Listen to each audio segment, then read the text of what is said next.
வணக்கம் மக்களே. இன்றைக்கி விடுதலை சிறுத்தைகள் மந்திரி சபையிலையும் முஸ்லீம் லீக் கட்சிகள் மந்திரி சபையிலையும் சேர்ந்தக்கூடிய காட்சிகளை பார்க்கும்போது ரொம்ப நல்லாயிருக்கு. இதை எல்லா தமிழர்களும் எல்லாருமே எதிர்பார்த்த ஒரு விஷயந்தான். ஏன்னா அவங்களும் இன்றைக்கி நிறையா விஷயங்களுக்காக போராடியிருக்காங்க, நிறையா இடத்துக்காக அவங்க குரல் கொடுத்துருக்காங்க. ஆனால் சில விஷயங்களில் அவங்க குரல் கொடுக்காமல் இருந்ததும் ஒன்பட்டு இருந்ததுலேயும் ஓகே, இது வரைக்கும் இருந்த விஷயங்கள் ஓகே. பட் இன்றைக்கி அவங்க எடுத்துக்கிற முடிவு ஒரு ஒரு பெருவாரியான மக்களோட முடிவுக்கு அவங்க ஒரு ஆதரவு கொடுத்துருக்காங்க. ஸோ இத்தனை நாள் எத்தனை அரசியல் நெருக்கடிகள் அவங்க சந்திச்சிருந்தாலும் இனிமேல் நடக்கக்கூடிய விஷயங்கள் நல்லதாக இருக்கணும் அப்படிங்கிறது தான் என்னோடய நம்பிக்கையாக இருக்குது. ரெண்டாவது விஜயனை நம்பிக்கையாக இல்லை அவர் முதலேருந்து சொன்ன கூட்டணி ஆட்சியை அமைக்கணுங்கிற ஒரு விஷயமா அப்படிங்கிறத அவர் கொண்டு வந்திருக்காரு.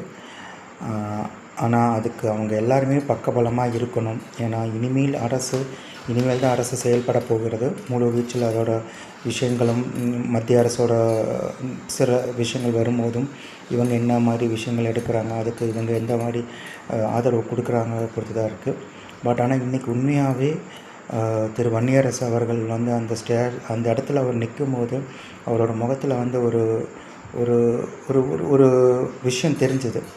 அது இத்தனை வருஷத்தோட தவிப்பும் அந்த ஒரு விஷயங்களோட ஒரு கிடைக்கும் போது அது அந்த இடத்துல அகற்று நிலகு முகத்தில் தெரியும்னு சொல்லுவாங்க. பார்த்தீங்கன்னா அந்த முகம் காட்டி கொடுக்கும்.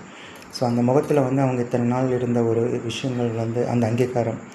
ஸோ அந்த அந்த ஒரு அங்கீகாரம் தமிழக மக்களும் கொடுத்துருக்காங்க.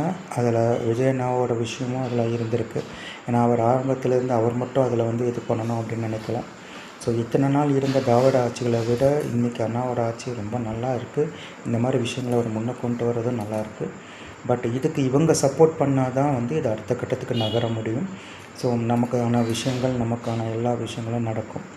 பட் ஆனால் இன்றைக்கி ஒட்டுமொத்தமாக அந்த ஒரு நிகழ்ச்சியை அவங்ககிட்ட பார்க்கும்போது மக்களை நீங்கள் முடிஞ்சால் நீங்கள் திருப்பி அந்த காணொலியை பார்த்தீங்கன்னா உங்களுக்கு தெரியும். அவங்களோட ஏக்கமும் அவங்களோட பதிலளிப்பும் திருமாவளவன் ஆகட்டும், அவரோட முகத்தில் இருக்கக்கூடிய சந்தோஷம், வன்னியரசு அவங்க பின்னாடி அவங்களோட விஷயங்களில் முகத்தில் இருந்த ஒரு சந்தோஷமும் ஏக்கமும் இன்றைக்கி நடந்திருக்கு.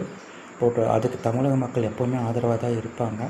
பட் எங்களுக்கு தேவை ஒற்றுமை, எங்களோட முன்னேற்றம், தமிழர்களோட முன்னேற்றம். இது எல்லாத்துக்கும் எல்லா விதமான மக்களுக்கும் கிடைக்கணும். அதுக்கு நீங்கள் எல்லோரும் ஒன்றுபட்டு செயல்படுவீங்கிற நம்பிக்கை எங்களுக்கு இருக்குது.